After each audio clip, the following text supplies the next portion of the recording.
c'est Serge Nicolo. Ma fonction, c'est artisan horloger. Et ma principale activité, c'est l'horlogerie.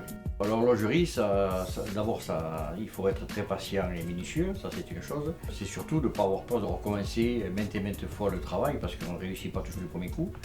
Mais le gros avantage, c'est qu'on a une récompense, c'est qu'à la fin du travail, l'objet que l'on a entre les mains doit fonctionner. Et si on a bien fait son travail, ça fonctionne, si on a mal fait, ça ne fonctionne pas. Donc l'ultimatum, il est là. Donc c'est un grand plaisir à la fin du travail d'avoir un objet qui fonctionne.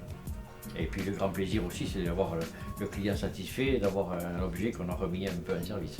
L'envie, c'est d'abord le fait de travailler sur des objets petits, dans la minutie, et puis c'est surtout le côté mystérieux du petit monteur, quoi, enfin, du mécanisme qui est à l'intérieur. C'est toujours mystérieux de ne pas voir ce qui fait que les aiguilles tournent, par exemple.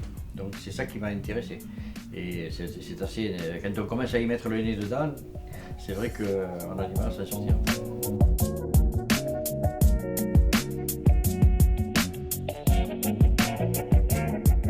C'est vrai qu'on fait beaucoup d'anciens parce que souvent les produits anciens étaient de très bonne qualité.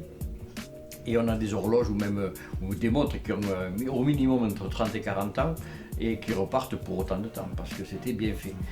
Maintenant on fait de la montre moderne, j'en répare, à part des montres de prix qui sont de très bonne qualité, mais après en majorité du temps on sait qu'une montre elle a une durée de vie d'une vingtaine d'années maximum. Puisque c'est des montres à piles. Mais ce qui est mécanique, qui est de fabrication correcte, soit d'origine française ou suisse, sont de très meilleure qualité que tous ceux qui viennent des pays asiatiques. Donc c'est pour ça qu'on travaille beaucoup sur les produits anciens, parce qu'on peut toujours y travailler dessus, on a de la matière. Dans une pendule ancienne, par exemple, s'il y a une roue ou une dent qui sont abîmées, le métal est assez épais pour pouvoir y retravailler dessus, c'est-à-dire ressouder les pièces, ressouder une dent, refaire des choses. Alors que sur des matériaux modernes, souvent, vu l'économie, on diminue les épaisseurs et souvent c'est pas jouable. Le métier d'horloger, il évolue dans le sens qu'il y a beaucoup d'horlogers qui vont dans des grandes maisons, étant donné que toutes les montres de luxe, tout ce qu'on voit en publicité du haut de gamme, c'est que des montres mécaniques ou automatiques. Et ce sont des montres qui sont faites comme dans les règles de l'art, comme a été fait à l'époque.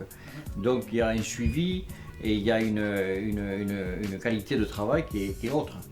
Et c'est pour ça qu'il y a quand même toujours du travail. Il y a toujours un engouement pour les belles montres. Il y a toujours les collectionneurs, il y a toujours des cotes importantes.